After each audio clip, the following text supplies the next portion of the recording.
Arnold Isaacs recently wrote in the Huffington Post that anti-Muslim activists in the United States were operating in a post-truth era and putting out alternative facts long before those phrases entered the language. For the last decade, they have been spreading provable falsehoods through their well-organized network of publications and websites. Chief among these alleged falsehoods is the claim that, as Isaac says, Muslims in this country have been engaged in a stealth or civilizational jihad, a long-term, far-reaching conspiracy to infiltrate the U.S. legal system and other public institutions and bring America under Islamic law. Isaacs sets out to debunk this claim, and he fails spectacularly. Isaacs claims that the Islamophobes offer only two pieces of supporting evidence, one for each of those claims.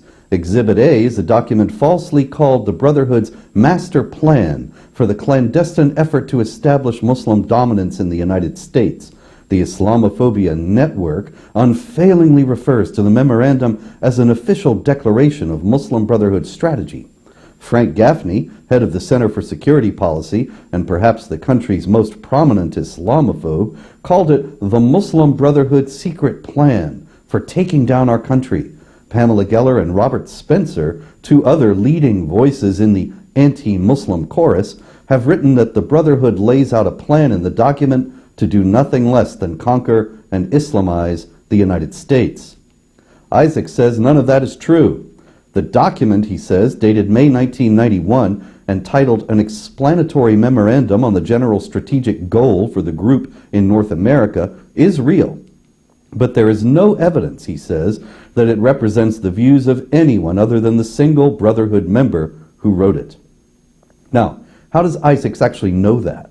He invokes Georgetown University's Bridge Initiative and David Shipler, who wrote about the memorandum at length in a book, as having debunked it. Yet Bridge and Shipler wrote about the memorandum years ago. Isaacs is rehashing what they said now because there is a real possibility that the Muslim Brotherhood could be declared a terrorist organization, a prospect that deeply alarms the left and its Islamic supremacist allies. And so once again, the evidence must be discredited. And once again, this discrediting founders on the facts. The first direct challenge to the authenticity and importance of the document came from Shipler in The New Yorker in May 2015. In a lengthy attack on foes of jihad terror, Shipler wrote derisively of the document's illusion of importance and claimed that it was a mere proposal, a plea from an underling. Unfortunately for Shipler, the Justice Department took this memorandum quite seriously and as much more than a plea from an underling. Federal prosecutors during the Holy Land Foundation trial stated that it was written not by a little-known underling, but by a U.S. Muslim Brotherhood Shura Council member, Muhammad Akram Adluni. The Shura Council is the Muslim Brotherhood's governing body.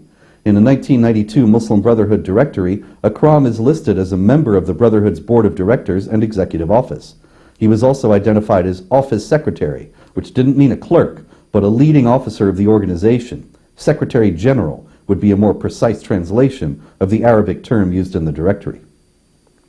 The memorandum described, the federal prosecutors wrote, the Brotherhood's strategic goal as a kind of grand jihad, not, in other words, one man's wishful thinking. Investigative journalist Patrick Poole also noted that a federal court agreed in a published opinion with the Justice Department's analysis of the document.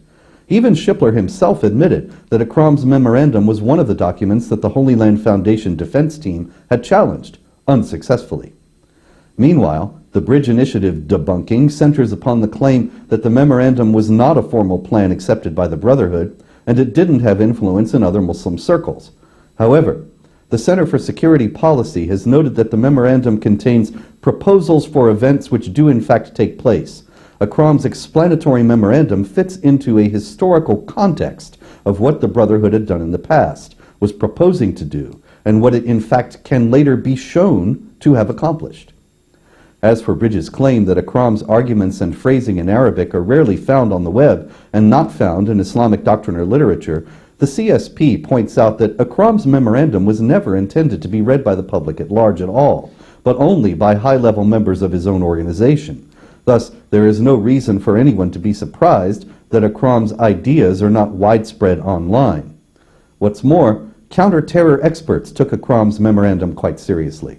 The former U.S. Deputy Chief for Counterterrorism at the Department of Justice, Jeff Breinholt, remarked, "For the first time, that was almost direct proof of what we had long suspected about their true political goals in the United States.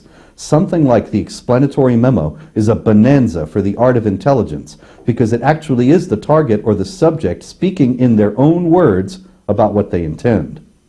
Nathan Garrett, a former FBI agent and federal prosecutor, noted the organizations that were on that list represented a huge segment of the Islamic voice in North America at the time. The memorandum not only named names, it candidly revealed just how the Brotherhood viewed the United States as a target of conquest.